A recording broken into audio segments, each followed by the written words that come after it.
Hey everyone, welcome back. This week on Young Realty Academy, we're talking about finding property both for yourself and for your client base. How we do it personally here at Young Realty, and how we're going to teach you to do it this week as well.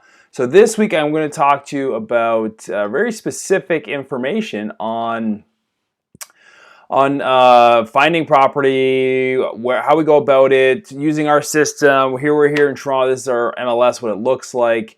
We're going to go over 3 different buildings we're currently working on and in, and we're going to also show you sort of what to look for on the back end price and on the acquisition price. So acquisition price, we're talking about what are you buying it for, what are you paying for the property up front, and then on the back end price is the disposition cost or disposition price or the sale price. And the real key when it comes to flipping real estate is what's the value of the back end. That's what's more important, because you make your money on the buy, there's no question about it, but you need to know what the back end price, the disposition price, is going to be roughly or approximately to even entertain buying something up front. So this is what I'm talking about. So this building here, 2000 Islington, it's based on the west end of Toronto. It's a building that we've done several properties in, and what we do is we always want to know what's the average gap from acquisition price to purchase price. Now, there's not a set percentage, but we need to know certain margins, and we get into like the 10% rule of profit. That's something that we talk about in another video. You can check out on our channel here on YouTube. Please subscribe if you're watching us now and enjoying it. And what we look for is obviously the 10% rule of profit, but we also look for how fast things sell. Is there turnover in the building? Is it possible to do multiple properties, one building? So this is the unit 708 that we literally just purchased back in February 3rd, so like a couple weeks ago.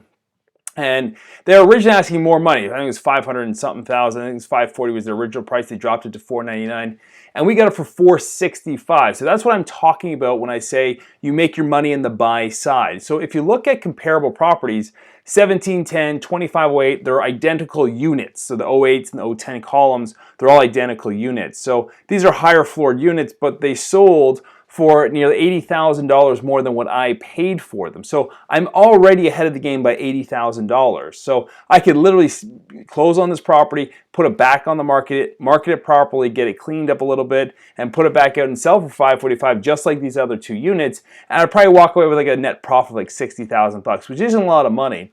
So what we do in this building, we go full-fledged on the renovation because it's very lucrative. If you look at some of the ones that were renovated, like 1808, which happens to be our unit that we just did recently, we sold for $700,000 on the back end price of the renovation. So 1808 was, if you see down here, if you can see my cursor moving, 1808, we purchased it for 437, and within just a matter of like, I think it was about 8 weeks, it was sold. So the renovation was completed, closed, and sold again. So there's big margins here. So with 708 at 465, we'll also sell that for 700,000. So I'd rather do the renovation cost on that unit, go right through to the renovation and sell it, because it's more lucrative. We'll walk away with like $140,000 or $150,000 of profit, a gross profit. So at Young Realty, we coach realtors how to invest in real estate, because at the end of the day, the realtors that I buy these things from, I laugh every single time. They're probably happy to sell a piece of real estate and make $12,000 commission. But I'm going to be walking away with 140, so more than 10 times, 12 times what they're earning. And it's just, we're not doing any much more work than what they did. It's just we know the value of this real estate and how it works. So what we do day in and day out is offers every day. We do offerings to people. We talk to sellers. We talk to investors. We talk to builders. And so this is what we look for. But main thing we do is we're always looking for property. So here's another building that we're currently looking at, 61 St. Clair Avenue. So if you look here, there's only 2 units. If you can see the cursor, there's only 2 units currently on the market, 904 and 903. Now this is a very prestigious building. So back in the day, this was sort of like the place to be. It was really the only place to be around Yonge and St. Clair, which is sort of midtown Toronto, if you're not familiar with this area of Toronto. And so what you're looking for here, these 2 units, 903 and 904, they're literally side by side. One is asking almost 1.5 million. The other one is asking 925. What I like about the one that's asking 925, obviously we're going to make more money on that one. But the fact that they were originally asking 1.1 million, so they dropped it by $175,000. That's another key indicator to you as a realtor if you're looking to work with a client for an investment or for specifically your investment properties yourself.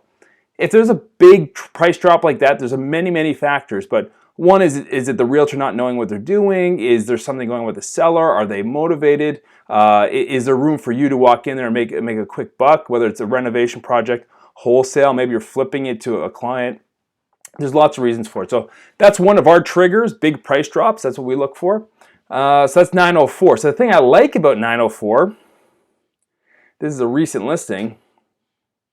If you look up here at 1507, so this is a slightly larger unit, but they're originally asking 1.175, so for 1.5 million.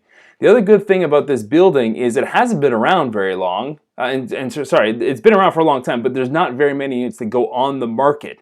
So if there's very low inventory, very low turnover, it's actually a good thing when you're flipping property, because if it's in a desirable building and there's not a lot of inventory, if you can get one, you're generally going to ask for whatever price you want on the back end, which is key.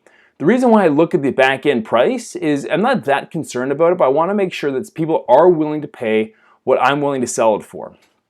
So if you look down here, 904, there's other similar units that have sold, and they typically that have been renovated. They sell for 1.2, 1.5, 1.3, and this one 1.69. But again, that was 2 years ago. Our market's really run up in price significantly. So my prediction of the back-end valuation on this one, if the renovation is done properly, is between 1.15 and 1.2 million.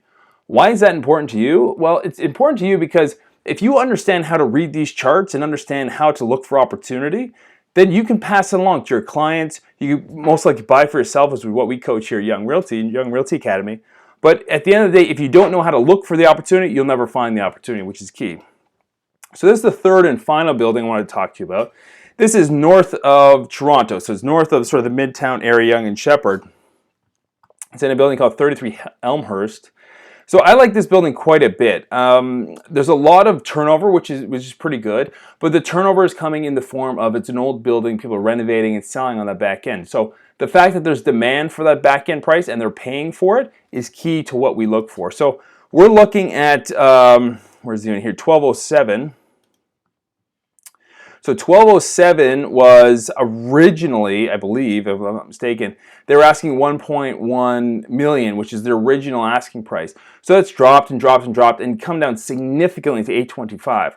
So if you look at this other unit here, 1207, it was terminated. They came down to 949. Now they're down to 825. But the original first price was a million and 1.1 million.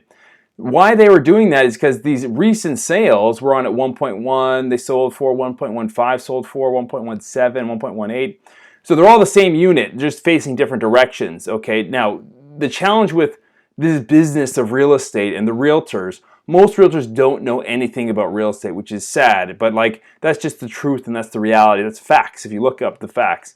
So at the end of the day, some realtor is going to walk in and say your place was 1.17 because this guy sold for 1.7. Even though that property was fully renovated, they probably spent $150,000 on the renovation, and this property at 1207 needs a full gut job. So there's a big disparity of valuations here, and you need to understand that. You only do that through experience, and you do it through like investigation, you do it through taking some time. Now, it doesn't take me long to go through these. Maybe I spend maybe an hour a day every day, and I pick out certain properties, and I give them offers every single day. I try and reach for 25 offers a day as the target price. So these other two units, so 708 we bought was the first one. The other two we've already given offers to, and we're just waiting on the response to see if they'll take our offer. But at 825, I'm a buyer all day on this unit because I can buy this. We could spend about $50 a square foot in this particular property, about $55,000 renovation. We'd be into it top end for our closing fees around $900,000, and we sell it on the back end for about $1.1 million. So after commissions and all that stuff, we'd be walking away with almost a $200,000 profit. So the reason why we focus our realtors on investment for themselves and to also bring on to their client base as well, it's very lucrative. You know, to sell an $800,000 condo, you might be happy